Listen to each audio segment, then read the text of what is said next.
ጎድላት ቀርም ሕይወቴ አስቢኝ በምልጃሽ በጌታ ፊት ቆመሽ ህመሜ ላይ ያለሁኝ የምዘምረው መዝሙር ነበር እንደምሞት እርግጠኛ ሆኜ በቃ ድንግል ማርያም አንቺን ይዤ በምጥ ሰዓት እየጠሩሽ አጠገባቸው ቆመሽ አንቺ ሰርጀሪ የምታረጋቸው እመቤቴ ያልኳት ከተረፍኩኝ ጥለሽ እመጣለሁ ስለቴን ያቀርብኩበት ሰዓት ነው በሞትና በህይወት መካከል ሆኜ በዛ ልጅነቴ ያለቀስኩበት ነበርና እንዳሁኑ ደግሞ ግማሽ ማደንዘዣ አይደለም ሙሉ ማደንዘዣ ነው በቃ ማደንዘዣ ሲወጉኝ ራሴን ሳትኩኝ ከዛ ግን በኋላ ድንግል ማርያም አላሳፈረችኝም መድኃኒዓለም ከነናቱ አላሳፈሩኝ የሆነ ሰዓት ላይ በቃ ሰርጀሪ ተጀመረ ምናምን ልጁ ተወለደ ስነቃ ራሴን አገኘሁት እና ያኔ በሞትኩኝ ኖሮ ብዬ ያሰብኩበትን ያልኩበትን ቀን ረገምኩት ለካ ሞቶ መነሳትም አለ ድንግል ማርያም ልክ እንደ ልጅሽ አቀፍሽኝ ያልኳት እንደ ልጅሽ አቀፍሽኝ አተረፍሽኝ ያልኳት እዛ በቃ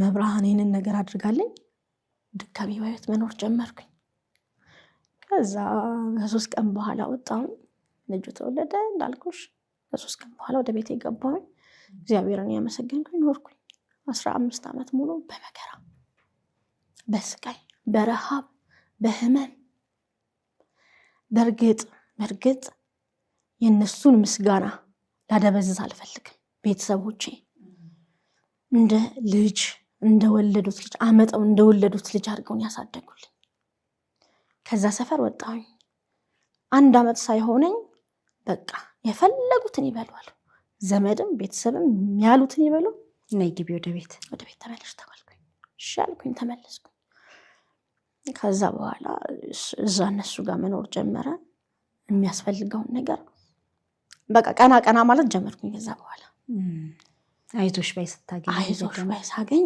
ቀና ማለት ጀመርኩኝ አገልግሎቴን ጀመርኩኝ እሱ እንደካደ ቀረ አላቅም በቃ ከዛ ግን እኔ ግን ያመሰግንኩ ያለውት ከሞት መትረፌንና ልጁን በእጄ መታቀፌን ነው ያንን ያሰብኩ ነው አሁን በአመት ይኖርኩት ነገር ግን ቤተሰቦቼ እጅግ በጣም በሚገርም ሁኔታ አሳደጉልኝ በጣም ከዛ ግን ያው አገልግሎቱን ያገለገልኩኝ የሚያስፈልገው ነገር አቀርባለሁ የእናትነቴን ያለኝን ነገር አድርጋለሁ በዛ እድሜ ለኔ ማለት የለም እኔ መልበስ ማጌጥ መዘነጥ በምችልበት እድሜ ለልጅ ማሰብ ጀመርኩኝ እኔን ረሳሁት ራሴን ረስቼ ነገሮችን ለልጄ ፊቴን ወደ ልጄ ማዞር ጀመርኩኝ ለካ እናትነት እንደዚህ ነው እስከማስብ ድረስና ያ ነገር ሆነ አመታት ተቆጠሩ አመታት መጡ ልጅ ያደገ ከዛ በኋላ 15 አመት ሆነ በጣም ጎበዝ ተማሪ ነው እጅግ በጣም እና አሁንም በ2 አመት በ3 አመት ልዩነት ሽማግሌ መላከን አላቀም ልጅህን ጠይቅ ልጅህን እርዳ ልጅህን አግዝ አይኔን ግንባር ያርካል ቤተሰቦቼ ከዛ በኋላ የህቴ ባል ጽፎ ጠይቅም በኔና በሷ መሃል ሕያው እግዚአብሔር ይፍረድ ይላል በቃሉ ማለት ነው ሕያው እግዚአብሔር ይፍረድ የኔ ልጅ አይደለም በሚገርምሽ ሁኔታ የሱን ገጽና የልጄን ገጽ ምንም የሚለያቸው ነገር የለም በካርቦን የተሳለ ስዕል ማለት ነው እግዚአብሔር በሚያውቅ አባቱን ነው የሚመስለው ራሱ በምንም አይለያዩ በምንም ስንት አመቱ ላይ ይሄንን አስተዋልሽ ያው ከልጅነት ጀምሮ ሲወለድ ጀምሮ መልኩ እሱ ነው የሚመስለው ምንም ይዞ አልወጣም ግን ይጠይቁሽ የመጡ አገልጋዮች ምኖች ሲያዩት ደነገጡ ራሱን ደበበን ራሱን እንዴት ሰው ራሱ ይሄንን ያየ የተካደ ልጅ አባቱን ይመስላል ይባላል። ከጋብቻ ውጭ የተወለደ ልጅ አባቱን ይመስላል ይባላል። በጣም አዎ፣ ትክክል። በምንም ልትለያቸው አትችይም። ከህፃንነት ጀምሮ ገና ሲወለድ ጀምሮ ሁሉ ነገር በቁመት ብቲ፣ በፀጉር ብቲ፣ በእግር ጣት፣ በእጅ ጣት ምናምን ብቲ፣ ይህን እንዴት አወቅሽ እንዳትዪ፣ እጆቹን መቼም ፎቶ ላይ ታያለሽ አይደለ?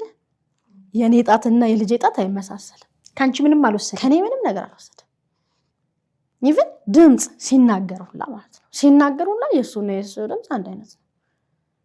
ይህን እያየ ፎቶ ብዙ ጊዜ በተደጋጋሚ ተልኮለታል። አላቅም የኔ ልጅ አይደለም አላቅም። እንግዲህ ምን ብዬ ልንገርሽ? በምን እንደው በምን ምሳሌ አድርጌ ልንገርሽ? እግዚአብሔርን ነው የምልሽ። ይሄኛው እጅና ይሄኛው እጅ አይመሳሰልም ማለት ምን ማለት ነው? ይሄኛው እጅ ከዚህኛው እጅ አይመሳሰልም ልትይ አትችይም። ሁለቱም እጆችሽ ናቸው፣ አንድ አይነት ማለት ነው። አባቱን የጠየቃል ልጁስ አባቴ ማን ነው ይላል? አንድ ጊዜ ብሎኛል እና ምንም መልስ አላገኘሁለትም። ምን ብዬ ልንገረው? ቆይ ይሄንን ጥያቄ አሁን አይደለም መመለስልህ ብያልኩት፣ ይሄን ጥያቄ አሁን አይደለም መመለስልህ ብዬ በሌላ ነገር አታለልኩት። ከዛ በኋላ ግን አንዳንዴ ልባቸው ይነግራቸዋል እና በቃ እሱም ዝም እያለ ሄደ። እያደገ ሲመጣ ምንም ጥያቄ አያነሳም። ግን በጣም የምቀናው ወንድ ልጆች አባታቸውን አቅፈው ሲሄዱ እግዚአብሔርን ነው የምልሽ። በጣም የምቀናው፣ በጣም የሚያመኛል። አንድ ጊዜ በጣም ነው የምቀናው አለ። ለምን ልጆች ከአባቶቻቸው ጋር መጫወቻ ቦታ ሲሄዱ ተቃቅፈው ሲሄዱ ቀናለው አለ። በቃ አመመኝ። የማይሞላ ጉድለት ነው። አዎ፣ እንዴት አንተ እናትም አባትም ሆኖ ያሳደጉ ቤተሰቦች፣ እሱማ ልክ ነሽ አለ። እሱ ልክ ነሽ፣ እኔስ አልኩት። እንዴት እኔን አታይም? እንዴት ቤተሰቦቼን አታይም? እንደ እናት እንደ አባት ሆኖ ያሳደጉ፣ እኔ በማልኖርበት ሰዓት የኔን ቦታ ሸፍነው የሚያኖሩን ያሳድጉ፣ እንዴት ትረሳለህ አልኩት። አይ ነገሩን ነው የምልሽ እኮ አለ። በጣም አስተዋይ ልጅ ነው ብታየው፣ በጣም ጠያቂ፣ በጣም አስተዋይ ልጅ ነው። ሩቅ ነው እና እንደዛ ብሏለኝ። በቃ ስንጥቅ አለ ልቤ። በቃ ምን ብዬ ልመልስለት ይሄን ጥያቄ? እንኳን አይደለም እንደዚህ ተጠይቅሽ አይደለም እኔ አሁን ከአባቶቻቸው ጋር ሆነው ሲጫወቱ ሲያወሩ ሲስቁ ምናምን እኔ እቀናለሁ። ለምን ትቀኛለሽ? ልጄ ይሄንን እድል ስላላገኘ ያመኛል፣ እበሳጫለሁ፣ እቀናለሁ። እና ምን ይሰማል? እኔ እንደዚህ የተሰማኝ እሱ ምን ይሰማዋል? በጣም እያዘንኩኝ በቃ ይሄንን መልስ መለስኩለትና እንደው በአገልግሎትም አጋጣሚ በምንም አባትና ልጅ እንዲገናኙ ያደረግሽበት ክስተት የለም? እንዳልኩሽ ሸማግሌዎችን ከመላክ ውጪ ምንም በዙሪያው በአቅራቢያው ልጁ እንዲደርስ አላደረግሽ? በፍጹም። ደግሞ ብዙም አልቆየም። ያን ነገር ካደረገ በኋላ ከወለድኩኝ ዓመት እንኳን ሳይሞላው በተክሊል ያገባው።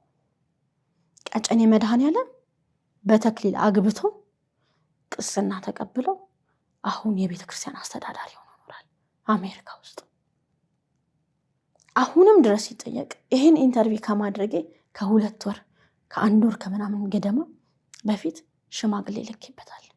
አንድ ትልቅ እህት አለች፣ እሱም የሚፈራት እኛም የምናከብራት ትልቅ እናታችን አለችና በሷ ተላከበት ከነ ፎቶ አናገረችው። እኔ አንቺ ስለሆንሽ ነው እንጂ በጭራሽ እኔ ሌላ ሰው ቢሆን ዘጋበት ነበር አላት። ስልኩን ነበር መዘጋበት። እንደዚህ አይነት ጥያቄ እንዳጠይቁኝ ሕያው እግዚአብሔር ይፍረዳል። የማገለግለው አምላክ እግዚአብሔር ይፍረዳል።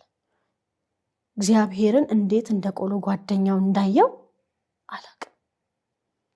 በኋላ ላይ ነው አልኩኝ። እስከ መቼ ድረስ ነው